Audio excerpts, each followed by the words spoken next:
Le nouvel iPad Pro est sorti, mais plutôt que de vous faire toutes ses qualités par le menu, que vous pourrez retrouver de toute façon dans notre test au complet, il a eu 5 étoiles, on va plutôt se focaliser sur son écran, sur sa gestion des reflets, parce qu'on va profiter du beau temps pour vous montrer ce que ça donne, puisque c'est la meilleure tablette pour la gestion des reflets, et surtout on va faire un gros focus sur le 120 Hz, c'est une première dans le monde des tablettes, un écran 120 Hz, voilà ce que ça donne. Ici on a une tablette qui est l'Amazon Fire HD 8, qui a un taux de réflexion qui est au-dessus de 15%. Donc on peut voir déjà on a pas mal de reflets, on voit. Et ici on a donc l'iPad Pro 10.5 qui a le même taux de réflexion en fait que le dernier iPad Pro, 9,7, 4%. Donc c'est ce qu'on trouve de mieux sur le marché aujourd'hui. Tous les autres meilleurs, on va dire sous Android, comme chez Samsung avec la Galaxy Tab S3, eux vont être autour de 10%. Là on est à 4%, donc on est sur la meilleure gestion de reflets. Donc ici on a le soleil directement sur la tablette et on peut quand même voir encore ce qui se passe.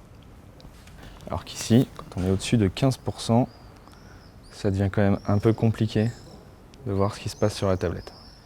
Alors le 120 Hz, qu'est-ce que ça change? Eh bien du coup, comme l'ancien iPad Pro ou les autres tablettes aussi du marché tournent généralement en 60 Hz, ici on va doubler la fréquence de rafraîchissement et surtout on va doubler le nombre d'images par seconde qu'on va avoir. Donc la conséquence directe, quand on est à l'intérieur de l'OS ou sur une page web, le défilement est beaucoup plus rapide. On va avoir quelque chose de beaucoup plus fluide, les ouvertures d'animation vont être plus fluides.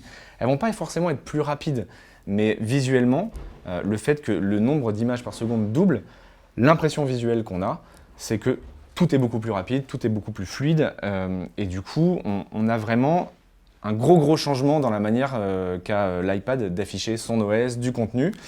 Donc il faut savoir aujourd'hui que le 120 Hz va surtout fonctionner sur le web pour faire défiler les pages, donc on aura beaucoup moins de trame, cet effet un peu de flou qu'on peut avoir quand on défile à l'intérieur d'une page web. On va avoir aussi à l'intérieur de l'OS les icônes, pareil, cet effet de trame, on ne l'aura quasi plus. Surtout le gros changement, c'est l'Apple Pencil, le stylet pour les iPad Pro qu'a sorti Apple l'année dernière. Il ne change pas, lui. En revanche, le fait de passer à 120 Hz pour le nouvel iPad Pro va complètement le faire changer de paysage, parce qu'en fait on va avoir du 20 millisecondes de réactivité sur ce stylet, donc l'une des meilleures réactivités du marché.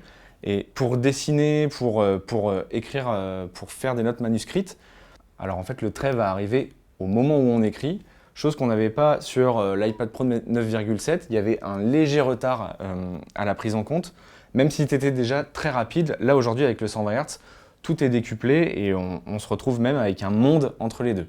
Je vous conseille d'ailleurs d'aller tester l'iPad Pro 10.5 en magasin avant de tester cet écran 120 Hz, parce qu'il se peut que chez certaines personnes, ça reste à la marge, mais certaines personnes soient prises de cinétose, c'est-à-dire cet effet un peu de mal de mer face à une telle fréquence de rafraîchissement, ce qu'on peut trouver déjà dans la VR. Faut savoir que dans les paramètres, dans l'accessibilité sur le nouvel iPad Pro, on peut couper le 120 Hz. Il repassera à 60 Hz, mais du coup on perdrait l'un des apports majeurs de cet iPad par rapport à celui de l'année dernière.